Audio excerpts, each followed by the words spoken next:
দেশের বাইরে লাইক আমি গত মাসেও ছিলাম বাট কাজ করি না অনেকদিন। আমার আব্বু একটু সিক ছিল, দ্যাটস ওয়াই মানে করা হয় নাই, আবার স্টার্ট করব। জায়েদ খান কেমন আছে? জায়েদ খান খুব ভালো আছে। কেমন কাটলো তার সাথে সময়? খুব ভালো, অনেকদিন পর দেখা হয়েছে বন্ধুর সাথে, লাইক হাত দিল, খুব ইমোশনাল হয়ে গেলাম, তো ওই ফিলিংসটা ডিফারেন্ট। আচ্ছা, দেশের জন্য কান্নাকাটি করতেছে জায়েদ খান, এরকম শুনলাম। অফকোর্স কান্নাকাটি করা উচিত, কারণ দেশ ওর, মানে ওর না সবার আর কি, বাংলাদেশের মানুষের। তো কান্নাকাটি করা তো আসলে নর্মাল ব্যাপার, অনেক দিন হয়ে গেছে।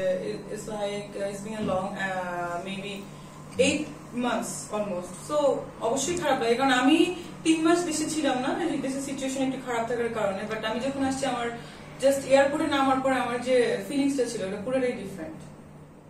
আচ্ছা, দেশের বাইরে যেহেতু মিষ্টি দুবাই যাচ্ছে, দুবাই নিয়ে কিন্তু অনেক গসিপ হয় যে নায়িকারা বেশি দুবাই যাচ্ছে। আমি বলার পরে এখন খালি দুবাই গসিপে আমি আর দুবাই নিয়ে কোনো না, এর কথা একটু জানতে চাই। আচ্ছা, জানতে চাও কি যে দুবাই আসলে মিষ্টি করছে কি? আচ্ছা, দুবাইয়ের যে ইস্যুটা, আসলে দুবাই অনেক গসিপ হয় যে নায়িকার ওখানে অনেক ইনভলভমেন্ট হচ্ছে অন্য কোনো কাজে। তো সেই জায়গাতে মিষ্টি যেহেতু দুবাইয়ে কাজ করছে রেগুলার বা থাকছে, মিষ্টি আসলে কি করছে সেখানে? অ্যাকচুয়ালি দুবাইতে তোমার 7 years হয়ে গেছে অলমোস্ট পিয়ার। সো মানুষ এখন কেন আমাকে দুবাই নিয়ে বলতেছে গত 1 বছর ধরে আমি জানি না। আমাদের ওখানে ফ্যামিলি কিছু বিজনেস আছে, আমার ক্লিনিক আছে, সো ওই পারপাসে আমাদের যাওয়া লাগে। আর আমাদের লাইক ক্লিনিকের অলমোস্ট, আমাদের ক্লিনিক ওইটাও কিন্তু অলমোস্ট 3 years হয়ে গেছে। আমাদের এখন রেনোভেশনের কাজ চলতেছে, দ্যাটস ওয়াই এই জন্যই 3 মাস ওখানে থাকা ছিল। আচ্ছা, এর আগে দেশে যখন মিষ্টি এসেছিল তখন বলেছিল যে আসলে সে অনেক শেখদের অফার পায়, তো এই মাঝখানে কি শেখদের অফার পেয়েছে?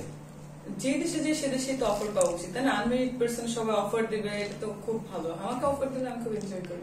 যারা অফার দিচ্ছে সেগুলো মাঝখানে কি আসলে মিষ্টির পছন্দের কেউ আছে বা পছন্দ হয়েছে, এমন কিছু হয়েছে?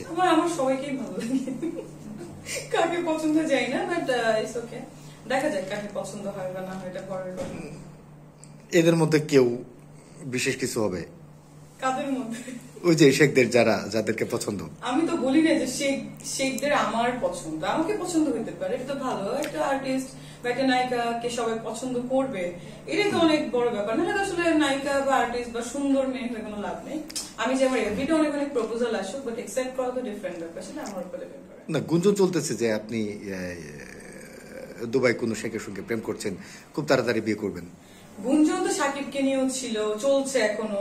সাকিবকে নিয়ে যে গুঞ্জন নাই তা কিন্তু না, জায়েদকে নিয়ে চলতেছিল, শেখ নিয়ে চলতেছে, লাইক সব জায়গা। এখন আবার ইউএসএ নিয়ে চলতে গুঞ্জন তো থাকবে। এখন যেভাবে গুঞ্জন চলছে, তাহলে তো সব দেশে একটা একটা করে রাখতে হবে। আচ্ছা, এর সামনে বিশেষ দিবস, ভালোবাসা দিবস। আপনার ভালোবাসা মানুষটি কি এইসব গুঞ্জন নিয়ে কি আসলে বিরক্ত হয়? আমার ভালোবাসা মানুষ তো অনেক, কে বিরক্ত হয়? মিষ্টির ভালোবাসা মানুষকে, আমার ভালোবাসা মানুষ আসলে বলা যাবে না। আমার ভালোবাসা আসলে একটা আপেক্ষিক ওয়ার্ড, ভালোবাসা বলে কিছু ওরকম নাই, ইটস জাস্ট এ কমিটমেন্ট।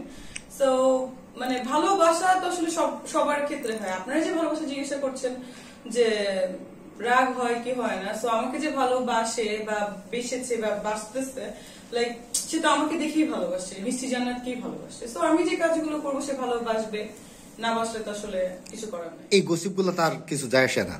না, কিছুই যায় আসে না, এনজয় করে। এনজয় করে, কিছু বলে না? কার কথা জিজ্ঞাসা করতেছে? ওই যে ও যদি মিষ্টি জানাতে কারো পছন্দ থাকে বা যার কথা হচ্ছে তখন।